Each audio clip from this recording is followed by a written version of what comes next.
Hello everyone. चलिए, अब तक हमने synthetic clothing material and polymer में हमने पूरी तरीके से ख़त्म कर लिया था सिंथेटिक क्लोथिंग मटेरियल, यानी कि वो सिंथेटिक फाइबर से जितने भी बनने वाले क्लोथिंग मटेरियल हैं वो सब के सब हमने वन बाय वन कवर किए हैं। उनके प्रॉपर्टीज सभी देखें, है ना। लास्ट में हमने डिसएडवांटेज, एडवांटेजेस, ये सब कुछ हमने करा। अब हम मूव करते हैं प्लास्टिक की ओर, जो कि इसका लास्ट पोर्शन है ना। एक तो पार्ट था अपना फाइबर का, और दूसरा जो पोर्शन है इसका वो पोर्शन है प्लास्टिक्स का। तो प्लास्टिक्स अपने डेली लाइफ में हम जो भी चीज़ें पढ़ते हैं हम उसको फील करना चाहिए हमें अंदर से। जैसे कहने का मतलब है कि मैं प्लास्टिक्स के बारे में बात कर रहा हूँ, तो आप प्लास्टिक्स के बारे में फील करिए कि क्या क्या आप करते हो। कोई भी दुकान में जब आप सामान जाते हो लेने के लिए तो आपको प्लास्टिक्स में ही दी जाती है, राइट। जितने भी आप घर में बहुत सारे प्लास्टिक के मटेरियल आप यूज करते हो, है ना, वो हर एक मटेरियल के बारे में सोचिए जो प्लास्टिक से बने हुए हैं। वो हर तरह के प्लास्टिक्स के बारे में हम यहाँ पे आज पढ़ने वाले हैं। तो सबसे पहले प्लास्टिक को बता दे कि क्या होता है प्लास्टिक। तो अगर इन जनरल हम बोले तो अब plastic is a polymeric material, मतलब एक पॉलीमर होता है ना। हेडिंग का नाम ही था क्या, पॉलीमर। तो ये एक पॉलीमेरिक मटेरियल है, यानी कि ढेर सारे मोनोमर्स के मिलने से ये बनता है ना। तो ये है प्लास्टिक के ढेर सारे मटेरियल्स होते हैं ना, तो ये पॉलीमेरिक मटेरियल है which can be easily moulded. Moulded का मतलब है कि उसको जैसा शेप चाहिए, जैसा भी डिजायर्ड शेप चाहिए, उसको उसमें सेट किया जा सकता है। उसको मोल्टेन स्टेट में ले आइए, उसको गला दीजिए, यानी कि टेम्परेचर देकर, हीट दे करके उसको मोल्टेन स्टेट यानी कि लिक्विड स्टेट में ले आइए, और उसको जिस भी ढांचे में यानी कि जिस भी कैविटी में आपको उसको डालना है डाल दीजिए। वो उसी डिजायर्ड शेप का बन जाएगा और उसी साइज का बन जाएगा जैसा आप चाहते हैं। तो यहाँ पे बहुत सिंपल है कि आपको दो चीजें दिमाग में रखनी है। एक तो ये पॉलीमेरिक मटेरियल है, यानी कि मोनोमर्स के मिलने से बनता है। एक हर एक प्लास्टिक एक पॉलीमर है, ठीक है, और इसे हम किसी भी शेप साइज में कन्वर्ट कर सकते हैं, ये दूसरी बात है, ठीक है। और इसके लिए आपको यहां पे देखना है कि वो लिक्विड स्टेट में हीटिंग करने के बाद। चलिए अब हम इसकी बात करते हैं कि क्लासिफिकेशन की इसकी, कि टाइप्स ऑफ प्लास्टिक कितने तरह के होते हैं, है ना। तो क्लासिफिकेशन की बात कर ले। सबसे पहले टाइप्स में वहां पे हम देखेंगे, टाइप्स में all plastic do not have the same type of arrangement of monomer unit. जितने भी प्लास्टिक्स आप देखते हो बेटा, ये जो प्लास्टिक्स आप जितने भी देख रहे हो, है ना, उन सभी की मोनोमर यूनिट जरूरी नहीं है कि सेम हो जाए। ये पॉलीमर है तो पॉलीमर है, अगर ये पॉलीमरिक मटेरियल है तो ऑब्वियस सी बात है मोनोमर भी होगा। अगर मोनोमर है तो क्या सभी का अरेंजमेंट सेम होगा? ना, सभी का अरेंजमेंट अलग अलग हो सकता है, ठीक है। तो ये अपना अपना ये है कि जैसा प्लास्टिक रहेगा वैसा अपना मोनोमर का उसका अरेंजमेंट रहे। तो वही कहना चाह रहा हूं कि all plastic do not have same type of arrangement of monomer unit. I think समझ में आ गया होगा, ठीक है। अब देखिए यहां पे टाइप्स की बात कर लेते हैं। तो ऑन द बेसिस ऑफ दो तरीके के टाइप अभी मैं डिस्कशन करूंगा फिलहाल, है ना, on the basis of structure और on the basis of heat. तो सबसे पहले मैं on the basis of structure deal करना चाहूंगा आपके सामने। तो नंबर 1, ऑन द बेसिस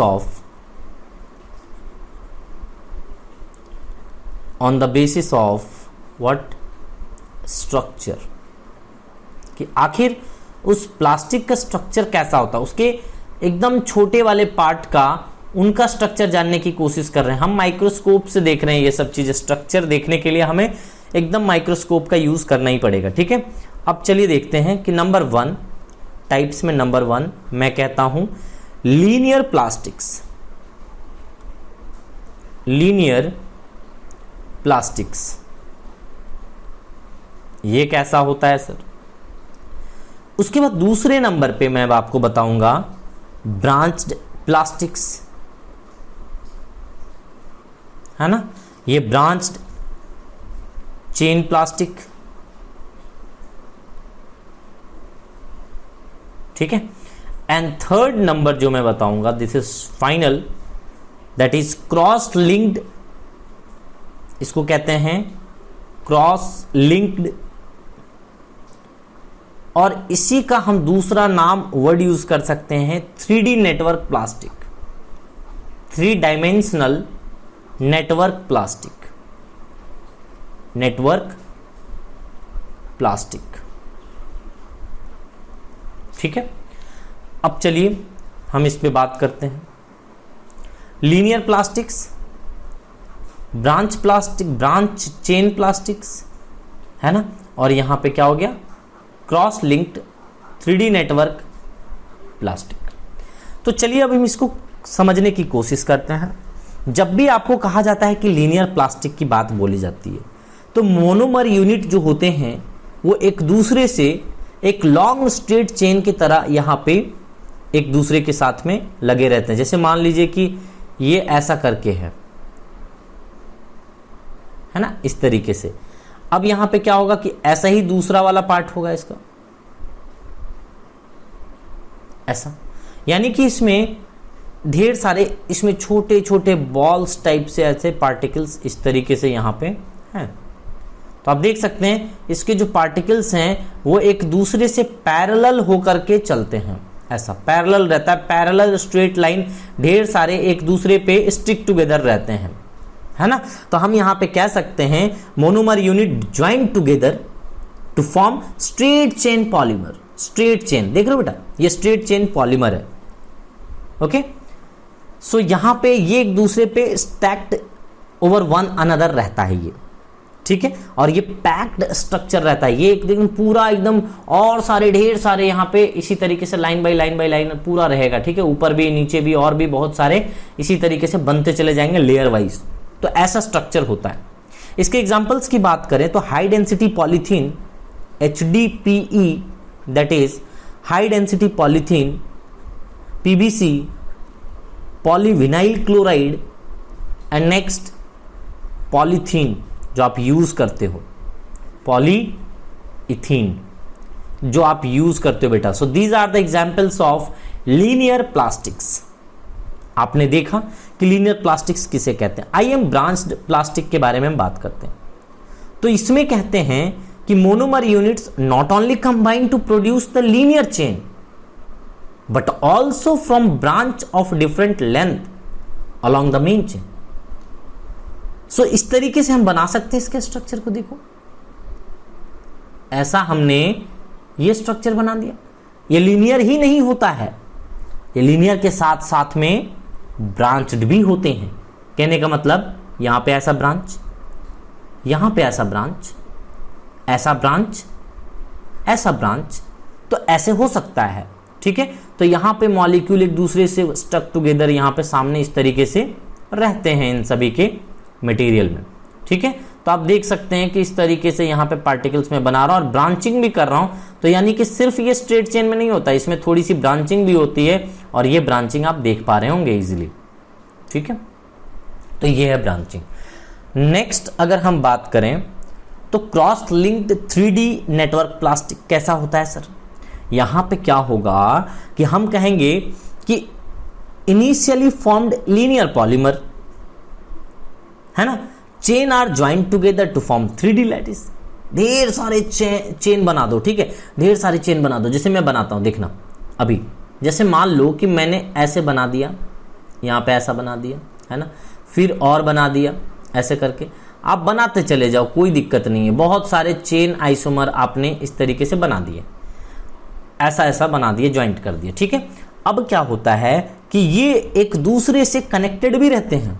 ये ऐसे कनेक्टेड रहते हैं, ये ऐसे रह सकता है, ऐसे रह सकता है, ऐसे रह सकता है, ऐसे रह सकता है। इस तरीके से ये एक दूसरे से क्या रहते हैं बेटा, कनेक्टेड रहते हैं। अगेन यहाँ पे पार्टिकल्स आप देखोगे तो इसी तरीके से यहाँ पे अभी भी अरेंज्ड हैं लीनियर वे में, और लीनियर में होने के साथ साथ में एक लीनियर चेन दूसरे लीनियर चेन के साथ में कुछ इस तरीके से कनेक्टेड है। इसको हम 3D या फिर ब्रांच प्लास्टिक कहते हैं, या क्रॉस लिंक्ड 3D नेटवर्क हम कहते हैं। तो देख सकते हैं आप इसके स्ट्रक्चर को। अगर हम इसके एग्जाम्पल की बात करें तो यहाँ पे ब्रांच्ड वाले में एग्जाम्पल मैंने नहीं दिया, आप लिख सकते हैं low density polythene, this is LDPE, this is low density polythene and this is HDPE high density polythene. यहाँ पे बस टेम्परेचर का फर्क होता है इन दोनों को बनाने के लिए, मैं आगे चल करके बताऊंगा यहाँ पे HDPE और LDPE, ठीक है। चलिए अब हम यहाँ पे 3 डायमेंशनल में बात करें कि क्रॉस लिंक्ड में कौन कौन से एग्जाम्पल है सर। वेरी फेमस, आपने अक्सर सुन रखा होगा बेटा, मैं यहाँ पे एग्जाम्पल्स में ऊपर में लिख देता हूँ, दैट इज बेकेलाइट। आपने सुना होगा अक्सर, और नहीं सुना है तो मैं आपको बताऊंगा यहाँ पे कि क्या होता है बेकेलाइट। आगे चल करके इसका ढेर सारे एग्जाम्पल, इसके यूजेस बताऊंगा, और उसके melamine, so these are the examples. Formaldehyde कह सकते हो, इसके एग्जाम्पल्स में आते हैं। फॉर्मल्डिहाइड आपने सुना होगा, है ना, तो मैं यहाँ पे लिख देता हूँ, कहीं पे स्पेस अगर बचा है तो ये इसका एग्जाम्पल है बेटा, है ना, यहाँ पे लिख देता हूँ फॉर्मल्डिहाइड, ठीक है। तो यहाँ पे देख सकते हो बेकेलाइट, मेलामाइन, फॉर्मल्डिहाइड, ये 3 एग्जाम्पल आप इसमें याद रखें 3D प्लास्टिक्स में, और यहाँ पे एक एग्जाम्पल याद रखें क्योंकि इतना काफ़ी है आपके लिए, ठीक है। यहाँ पे भी कुछ एग्जाम्पल्स को याद रखें। तो इस तरीके से आपको 3 तरह के हमने बता दिए। स्ट्रक्चर के बेसिस पे अगर हम क्लासिफिकेशन करें on the basis of structure, तो we can classify as 3 types, linear plastics, branched plastics and 3D, that is also called as cross linked. Now other classification की तरफ हमें मूव करना चाहिए। सो प्लास्टिक्स का अदर क्लासिफिकेशन, ये पहला classification था on the basis of structure. अगर हम अगला चाहें तो कैसा क्लासिफिकेशन कर सकते हैं सर बताओ? तो on the basis of heat कर लो ना बेटा, on the basis of heat हमने शुरू में ही कहा था, ठीक है। तो ये 2 तरीके से क्लासिफिकेशन कर सकते हैं। एक तो हो गया on the basis of heat और दूसरा हो गया on the basis of structure. Structure के बेसिस में लीनियर, ब्रांच्ड और 3D देख लिया हमने, है ना, मतलब 3 तरीके के देखे। अब on the basis of heat देखते हैं, है ना। तो यहाँ पे 2 चीजें हीट के बेसिस पे हम यहाँ पे 2 तरीके से देखते हैं। नंबर वन थर्मोप्लास्टिक,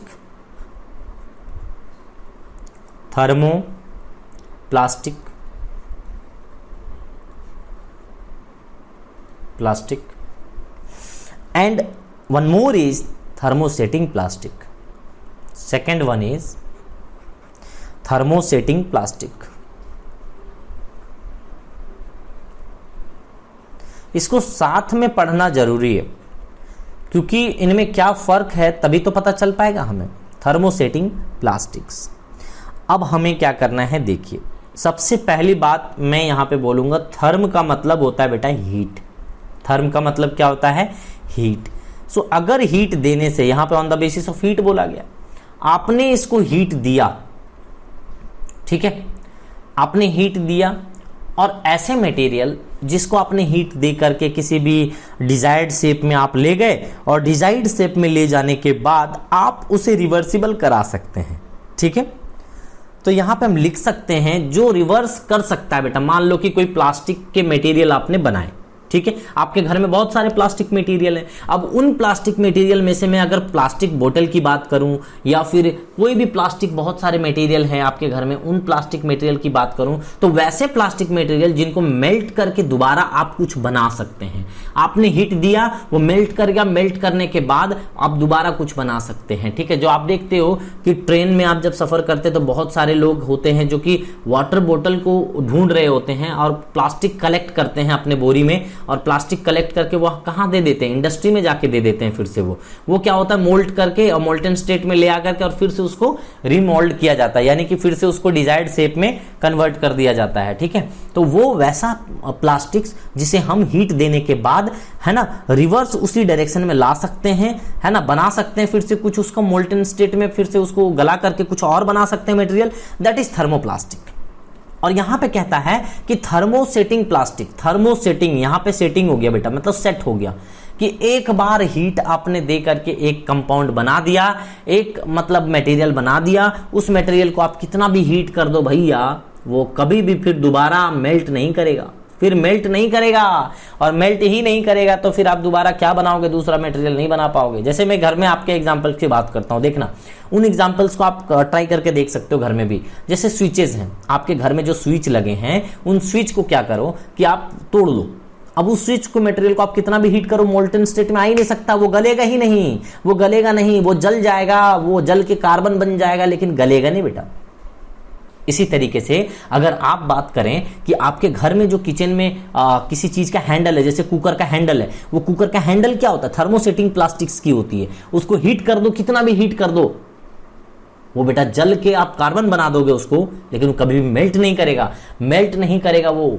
इस चीज को समझिए, यानी कि जो सेट हो गया, एक बार भाई साहब ने कूल हुआ, अगर उसको जो भी डिजायर्ड शेप एक बार देना है दे दीजिए, और वो एक बार जिस डिजाइन में आ गया वो फिक्स हो जाता है, फिर कभी चेंज नहीं होता। वैसे वाले को हम थर्मोसेटिंग प्लास्टिक्स कहते हैं। ठीक है, तो यहां पे हम इस तरीके से बता सकते हैं कि सिंपली लिख देते हैं कि these are capable, these are, क्योंकि लिखना भी तो बहुत जरूरी है ना बेटा, नहीं लिखूंगा तो फिर आप कैसे लिखोगे एग्जाम में। So these are capable of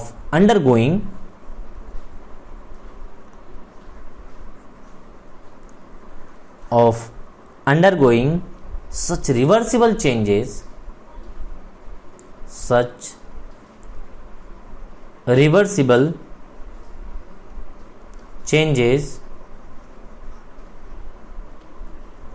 on heating, मतलब हीट करने के बाद वो रिवर्स उसी डायरेक्शन में मुड़ करके फिर से वही मिल जाए, ऑन हीटिंग एंड कूलिंग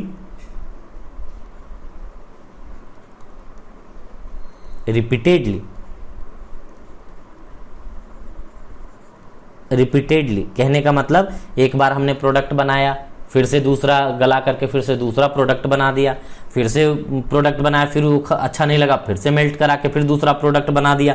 तो हम रिपीटेडली बार बार हम वो चीज़ कर पाएँ, रिवर्स डायरेक्शन में उसको कर पाएँ, है ना, बार बार मेल्ट करा सकें, वैसे वाले कैटेगरी को हम कहते हैं थर्मोप्लास्टिक्स, है ना। वैसे प्लास्टिक्स जिसको हीट करके हम एक डिजायर्ड शेप दे सकते हैं, बट यहाँ पे आप मोल्टन स्टेट में ला ही नहीं सकते। सो दीज पॉलीमर अंडरगोज, यहाँ पे लिख सकते हैं बेटा, यहाँ पे these polymer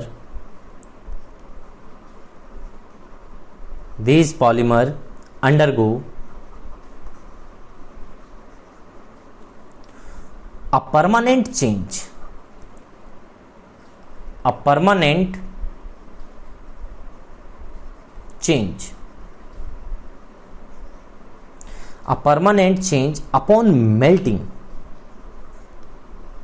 upon melting and set to a solid which cannot be remelted, which cannot be remelted। ठीक है बेटा, तो ऐसे करके आप समझ सकते हैं कि क्या होता है थर्मोप्लास्टिक्स और क्या होते हैं थर्मोप्लास्टिक और थर्मोसेटिंग प्लास्टिक। सेटिंग जिसमें लग गया मतलब वो सेट हो गया, वो रीमेल्ट नहीं हो सकता, so this is very very important, ये आपको दिमाग में रखिए, ये रीमेल्ट नहीं हो सकता, जबकि ये रिपीटेडली हम इसको रीमेल्ट करा सकते हैं। ओके, नेक्स्ट, अब इसके कुछ एग्जांपल्स दे देते हैं। तो यहाँ पे आप ये ढेर सारे एग्जांपल्स हमने दिए कि आप पॉलीथीन ले लीजिए, आप घर में पॉलीथीन लीजिए, उसको गला सकते हैं, आप पॉलीथीन को ले लीजिए, है ना बेटा। उसी तरीके से आप पॉलीविनाइल क्लोराइड को ले लीजिए, पीबीसी जिसे कहते हैं, दैट इज पॉलीविनाइल क्लोराइड, है ना। उसी तरीके से आप पॉलीएस्टेरीन ले सकते हैं, है ना,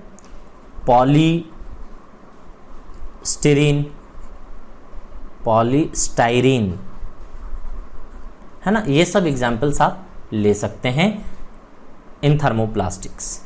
थर्मोसेटिंग्स में क्या ले सकते हैं, बेकेलाइट, मेलामाइन, अभी मैंने लिया था, बेकेलाइट एंड मेलामाइन। ठीक है, तो ये आई थिंक अब आपको समझ में आ गया होगा। अब नेक्स्ट हम बात करें कि थोड़ा सा हम मेलामाइन और बेकेलाइट के बारे में भी थोड़ा सा जान लेते हैं तो ज़्यादा बेहतर होगा। ठीक है, तो चलिए हम इन दोनों के बारे में समझते हैं। ऐसे तो मैंने बता दिया कि क्या इन दोनों में डिफरेंस है। तो सबसे पहले मैं लिख देता हूं मेलामाइन। एग्जाम्पल्स तो आपको पता चल ही गया।